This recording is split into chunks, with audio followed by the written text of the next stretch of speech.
When we talk about invasive plants in our landscapes, we tend to think about those weeds that infest our lawns. And I wanted to talk today a little bit about some other invasive species, invasive plants that we tend to see in landscaping rather than in our lawns. And one of those examples is standing right here next to me. It's the Japanese knotweed. It has been sold previously in nurseries and home improvement stores as a cultivator because it makes a great landscaping plant.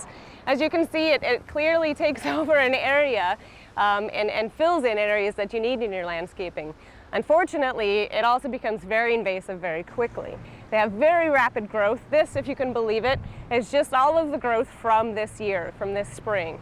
And they're not done growing. They'll get as tall as this species, about 8 feet, and even the Bohemian knotweed will get even as taller at about 15 feet. And what they also do is reproduce very quickly. So if we see this in our landscaping, we want to make sure to get rid of it very quickly. If you happen to see this in your landscaping, we want, first of all, for you to be able to identify it. Typically have heart-shaped leaves, and the stems are red. And if you look at the base of the stem towards the middle of the plant, they look very much like a rhubarb. So really help you identify them. And if you see these in your landscape or in any other area, you definitely want to get it reported to your weed supervisor. Every county has a weed supervisor, and it's important to contact these folks. They can provide you a tremendous amount of information on what the best recommended procedures are for getting rid of these. It is a tough critter, so we definitely recommending hacking it back as low to the ground as you can as soon as you find it. Once they get to this point, it becomes much more difficult to deal with.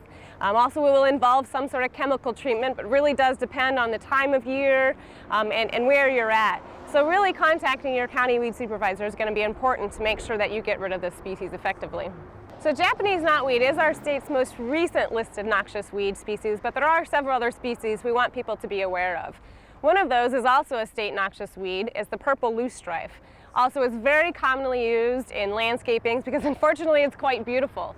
But it is very invasive, and if anybody's been up along the Niobrara River lately, you'll see how invasive it really is.